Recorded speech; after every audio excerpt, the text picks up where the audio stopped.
સાબરકાંઠા જિલ્લામાં હિંમતનગર શહેરમાં જૂન અને જુલાઈ 2 મહિનામાં 4 બાળકોના મોત નીપજ્યા છે, જ્યારે 2 સારવાર હેઠળ છે, જેને લઈને મૃતક અને સારવાર હેઠળ બાળકોના સેમ્પલ લઈને પુણે તપાસ માટે મોકલી આપ્યા છે, જેના રિપોર્ટ સોમવારે આવશે.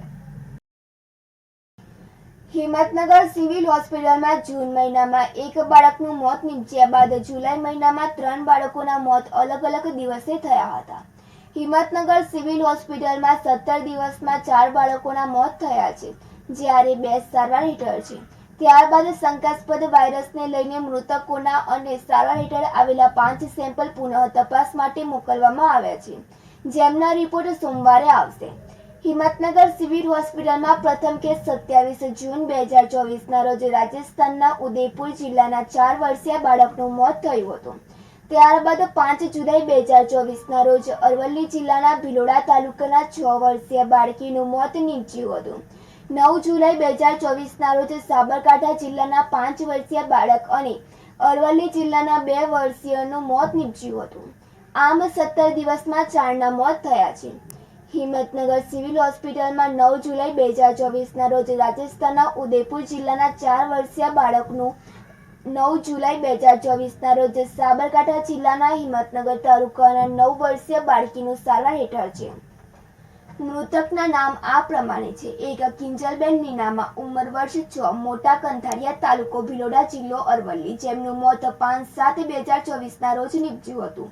2 ગણેશકુમાર પારકી, ઉંમર વર્ષ 5, કોઢારિયા, સાબરકાંઠા, જેમનું મોત 9/7/2024ના રોજ નીપજ્યું હતું.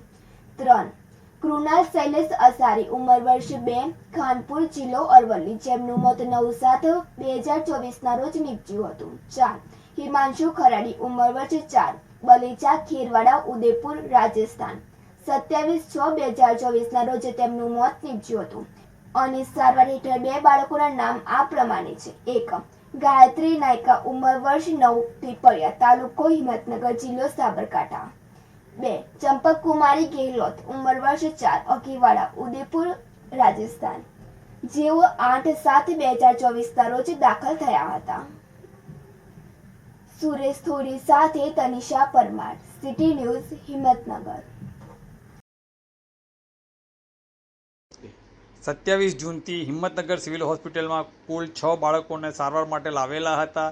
એ 6 બાળકો પૈકી 4 બાળકોના મૃત્યુ થયેલા છે અને 2 બાળકો સારવાર હેઠળ છે. આ બાળકોમાં લક્ષણો એવા જણાતા હતા કે 24 કલાકની અંદર તાવ આવવો, ઉલટી થવી, ખેંચ આવવો અને ઝાડા થવા એવા લક્ષણો જણાતા અમારા પીડિયાટ્રિશિયન ટીમને લાગ્યું કે કંઈક અચૂકતું છે, અલગ વસ્તુ છે, જેથી એ લોકોએ એના સેમ્પલ લઈ અને વધુ તપાસ માટે પૂનાની લેબોરેટરીમાં મોકલી આપેલા છે કે કયા પ્રકારનો વાયરસ છે એ જાણવા માટે. ચાંદીપુરમ વાયરસ હોઈ શકે કે જાપાનીઝ એન્કેફેલાઇટિસ હોઈ શકે, કોઈ પણ પ્રકારનું હોઈ શકે. અને આપણા એરિયામાં ગઈ સાલ ચાંદીપુરમ વાયરસ એક વખત ડિટેક્ટ થયેલો છે, એ જાણવા માટે અમારી ટીમે આ સેમ્પલ લઈને મોકલી આપેલા છે. એ હિંમતનગર તાલુકાનું છે, એ સાબરકાંઠા જિલ્લાનું 1 દર્દી છે અને 1 દર્દી રાજસ્થાનનું છે. 4 બાળકો મૃત્યુ પામેલા છે. અત્યારે સુધારા ઉપર છે, થોડું કંટ્રોલમાં છે એ લોકોનું, અને પીડિયાટ્રિશિયનની રાઉન્ડ ધ ક્લોક ટીમ એમની સારવાર કરી રહી છે. મોસ્કીટો બાઇટ છે, સેન્ડ ફ્લાય બાઇટ છે, એ તરફ એ રીતના થઈ શકે અને એ ચેપી રોગોમાંથી ફેલાઈ શકે છે. રાજસ્થાનથી ગુજરાતમાં ભારતીય બનાવટના ઇંગ્લિશ દારૂની હેરાફેરી કરતા ઇસમને XUV ગાડી તથા પાયલોટિંગ કરતી ગાડી સાથે પકડી દારૂ વગેરે મળી કુલ કિંમત ₹10,88,400નો મુદ્દામાલ કબજે કરી પ્રોહિબિશનનો ગણનાપાત્ર case local crime branch Sabarkantha દ્વારા કરવામાં આવ્યો છે.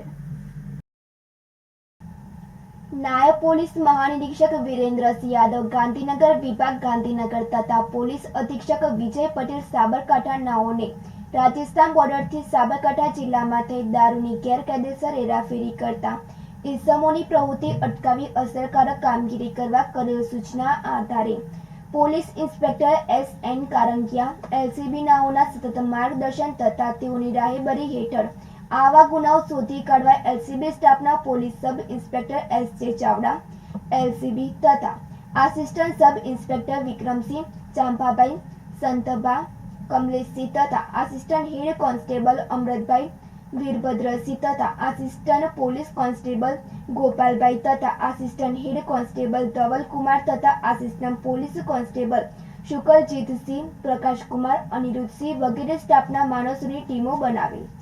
ઉપરોક્ત ટીમના માણસો આજરોજ તારીખ 14/7/2024ના હિંમતનગર ગ્રામ્ય પોલીસ સ્ટેશન વિસ્તારમાં પ્રોહી વોચ પેટ્રોલિંગમાં હતા.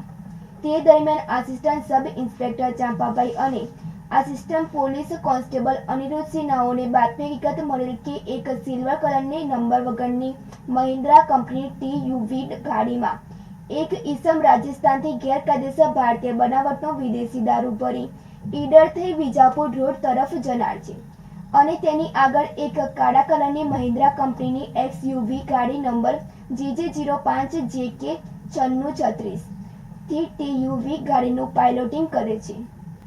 જે બાતમી હકીકત આધારે વક્તાપુર સાંઈ મંદિર આગળ રોડ ઉપર નાકાબંધી કરી ઈડર તરફથી બાતમી મુજબની પાયલોટિંગ કરતી એક કાળા કલરની મહિન્દ્રા કંપનીની XUV ગાડી નંબર JJ05JK 9636 તથા તેની પાછળ એક સિલ્વર કલરની નંબર વગરની મહિન્દ્રા કંપનીની TUV ગાડીઓ આવતા તેને ખાનગી વાહનથી બ્લોક કરી રોકવા પ્રયત્ન કરતા રોકેલ નહીં અને પીછો કરતા હાંસલપુર ગામની સીમમાં રોડ ઉપર ગાડીઓ ઊભી રાખી તેના ચાલકો ભાગવા લાગતા તેઓનો પીછો કરતા TUVનો ચાલક પકડાઈ ગયેલ અને XUV ગાડીનો ચાલક ભાગી ગયેલ.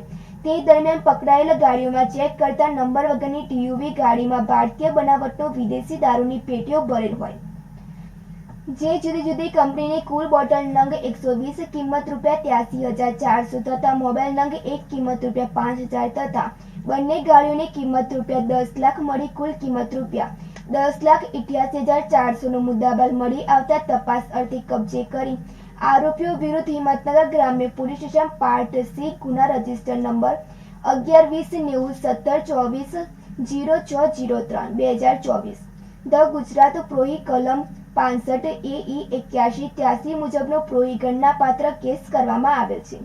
પકડાયેલ આરોપી રતન સન ઓફ માંગુલાલ છોગાજી ગાડરી, ઉંમર વર્ષ 26, રહેઠાણ સાંગલસા ગાડરી મોહલ્લા, તાલુકો સહારા, જિલ્લો ભીલવાડા, રાજસ્થાન. પકડવાના બાકી આરોપીઓ વોન્ટેડ જે વિજયકુમાર પ્રજાપતિ, રહેઠાણ ઉદયપુર, રાજસ્થાન. અજયનો ઈસમ જેનું પૂરું નામ સરનામું જણાવેલમાં આવેલ નથી. તે વિજાપુર દારૂ ભરી ગાડી રિસીવ કરનાર હતા. આબિદપુરા સાથે તનિષા પરમાર, સિટી ન્યૂઝ, હિંમતનગર.